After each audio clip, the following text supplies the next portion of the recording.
ভোর রাতে যখন সাহারি খেতে উঠবেন, আপনি তো সাহারি খেতে উঠেন, আপনি জানেন ওই সময়টার দাম কত?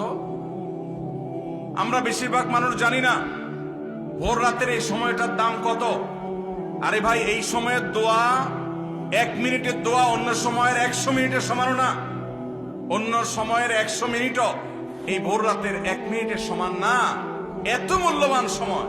সারি খেতে উঠছেন, সারি খান, ভালো কথা, কিন্তু সারি খাওয়ার আগে পরে 10টা মিনিট জায়নামাজে মুসল্লাতে দাঁড়ান, একটু 2 রাকাত নামাজ পড়েন। এই সময়টা দোয়া কবুল হয়। আল্লাহ ডেকে ডেকে বান্দাকে দেন। একটু হাত তোলেন, চেষ্টা করবেন তো ইনশাআল্লাহ।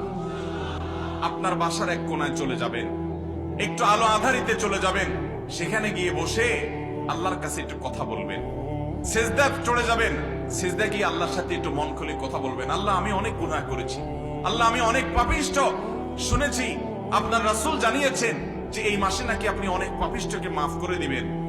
আল্লাহ, আপনি নাকি অনেক জাহান্নামে যাদের নাম চলে গেছে জাহান্নামী তালিকাভুক্ত, তাদেরকে মুক্ত করে জান্নাত দিয়ে দিবেন, আপনি নাকি ওয়াদা করেছেন। আল্লাহ, আমাকে একটু তাদের মধ্যে শামিল করে দেন। আল্লাহ, আপনি দিলে আপনার কোনো অভাব হবে না।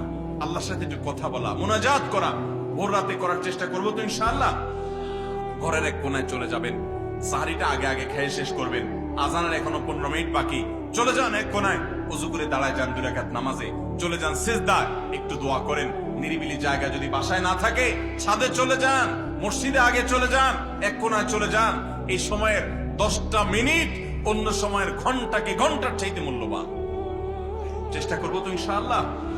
ভাইরা আমার, সিয়াম আমাদেরকে হারাম ছাড়ার প্রশিক্ষণ দেয়।